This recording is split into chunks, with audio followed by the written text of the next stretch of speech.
Ya bu sen hakkın var bir yerde. Ya maaşış büyük gremnafslerde saklar ya. Madem özünüz cuma günü keçti, tapşırıq işini geldi qaytmışsın dediniz. Şu gün keçti, tötümüz birosimiz yüle köçe tapşırıq işlep qarsak saat 9 o'tdu. İşgaldık çıkıp qarsak keşif kütüptü. Qaytaylı desek ona pişipti madem. Şu 4 gün oldu, sınıf çıkıp doğru oynap. Nesirden kamdan famimeni qazi gelip yap. Doğatımız. Dememişler saklarım biz bade, ben 4 gün ya şıkan özem yalnız ben. Ben özem yalnız hava okşaymadan. Dememişler bana biz bade goğun otamam to. Ama jüvit kıraya ki goğun otam oturaydı. Ama Madem. Şu kadar var mı yok? Dememişler biz 4 gün uyak neydi bade, ben de özem yalnız okşaymadan. 4 gün uyak küçüldür sürüyüsüp beni boğup. Sizni qo'ymalın 4 gün yağı ervala boğuptu. Biz meya 4 gün yağı birbirimizi boğuşap ketip barmız.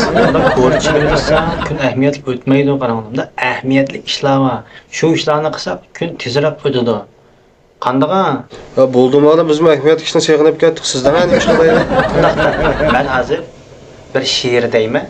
Bu she'rni sizlar anglagandan keyin bu she'rninki qofiyasini buzmagan asosda sizlar o'zgartirsizlar. Tamam olim anglab baqaylik. Birinchi she'r. Baq kirsam maylimi? Gullar ussam maylimi? Yigit bilan qizchaqni tabriklasam maylimi? O'zgartiryapman. Baq kirsam maylimi? Gullar ussam maylimi? Bog'da bir qizni ko'rdim. Maylimi? Baq kirsangiz bo'ladi. Gullar ussangizmi bo'ladi.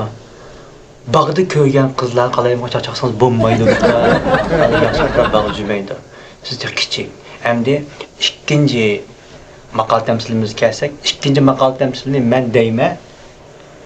Deb bo'lib ko'rsatgan odam shu zaman shu maqol tamsilidagi qofiyasini buzmagan asosda keyingi bir jumla ulab berish kerak. Yaxshi anglanglar. İşengen tağda kiyik yatmaptı. Niye? Saya hanchalar g'uljiq batmapti. Yani bu sizlerle recan hem üçüncüsü ya. Ben maqol temsil deyme kösetken adam şu zaman bu maqol temsilindeki mensini dep berdi. Anda konulardan kalkan bir gap var. 7 ölçep bir kes deydi. Bunun mensi nima? Tusun. 7 o'lchab bir kes degan gap malam. 7 kirgan yotqizib kesib vet degan gap malam. Sen yaxshi tushunibsan Tusunjon. Sho'ng'irgan siznikin 7'de o'ynab deganda. To'rtinchisi ham shu men bir maqol temsil deyman. Shu zaman bir odamni ko'rsataman, shu odam buni bizga davlat tilida tarjima qilib berdi. Qanday? Uydagi savat qalay to'g'ri kelmaydi. Janga. Jalime seni şu dey. Çocuğu hemen seni şu bu dey. Şurada dey. Hem de ikinci maqol temsil ketdi ya, bunu tarjima qilamiz. Olim bo'lsang, olam seninki. Qasim. Rugan işi alim oduqa. Çenşice doşniydi. Yani bo'ladi. Endi tarjimaning 3-chi maqol temsilida ya. Quvamda ishdan yo'q, etim majangul. Pares. Pigu meo kudza, minza majangolya. Haqiqatda Allah seni yetib hammanglar tarjimon bo'lib ketib qolibsizlar. Ha bo'ldi ballar, bilim buluqining suydim bu xil ichib oldik barabar. Endi texnik ahamiyatli ishdan bir kallam kelyotidi. Mushunda dam olish vaqtlarida mushta tejiga chiqolmaydigan mushta uydagi mushta mezgillarda xalq nima qilyotidiki, shu xalqning orasidan biraj kadanning numerini tepib telefon qilib bir ziyorat qilib baxmaydimi? Qaysinglarda xalqning numeri bor. Sizden mealde taykamdan bir adam var malam.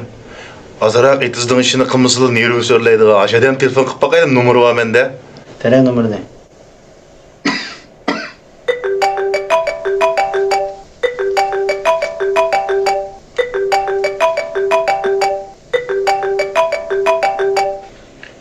Yaxshimi Tayka, yaxshi tudamizmi? Ey kim o'tra? Yaxshimi Tayka, mana bu DDFM'ninki yigitlar bo'lamiz. Birinchidan Tayka sizga deb qo'yadigan bir gap bor. Hozirlam siz hamma ishingizni qo'yib, telefoningizni elab aka. Mana bu Udidarniki sov degan yerga DDFM deb bossangiz bizningki salonimiz chiqadi. Naq maydon Guanzhou qilgan. Biraz yerik fiyatqa vaqtlaringizda az kundagi bizning etudlarimiz ashayib chiqadi. Qaqaqshib kulib yotasiz. Bu o'zimizning Tayka. Tayka shu xalqni shu uzoq mezgil yotgan vaqtlarda o'yinda shu uyning ichida ancha işte sport bilan shug'ullanadi, tantarbiya bilan. Siz qaysi turdagi tantarbiya bilan shug'ullanyapsiz hozir bakachilikda uyda? Ha, so'g'ilni vatib harakatlar. Esakillik beden çıkırbende badır yarım kök onga, yarım kök songa yetip tolup gitti yapmaşla. Kalkmay. Bo'ldi, Tayka, unda bo'lsa badaningizni texmi asab kutish uchun aka. Teyvering aka. Bo'ldi aka, ham xo'sh. Yana qaysonlar bir xalqning nomeri bormi? Mana meni bu o't kapta azag'inan başdan bir deb qilib baqamdi. Tere numarada. Ha, yaxshimisiz, yaxshisidingizmi? Biz mana DDFM gruppasining telefon qilyapmiz. Mushta zerikishlik bilan, mushta o'yindan chiqolmay, o'yinda zada qanday ahamiyatli ishlarlar o'tkazyapsiz mushkullarni. Shuni bir topish uchun sizga bu telefonni ziyorat qilish yuzasidan bu telefonni sizga urib qoldik. Ya sen yana qarkuzma. Ya sen deydigan gap batdi qara. Mushta tunigan va o'gizda katta qaraymi deb yiqilib tushib, men boyan qing'ir ketgan. Mana besh men chiqarib bergan bo'lsam, o'sha kattalarimni setib va boyanni davolab olgan bo'lsam, Dedi, ma'og'ino. qo'yyapti-ku. Qo'yyaptimi? Qo'yyapti bu, buni aldanmaymizki. Tirishing. Qanqaram, yana bir atal van hongla aloqalashib ketgan bir zopin ishlab berib rimini chiqitli qolsa, joy sizdan to'xtam tuzimiz. Qadimi bu xalqqa ichib pushib kesilib onxonlarni izlab mashq ben chiqarib bilan deb. Ya bo'ldi, sizlar bilan mo qizmaydi ekan. Men ham yaxshisi qopdim. Ha, bo'ldi, men chiqar. Mana birdam gap qilib biringlar.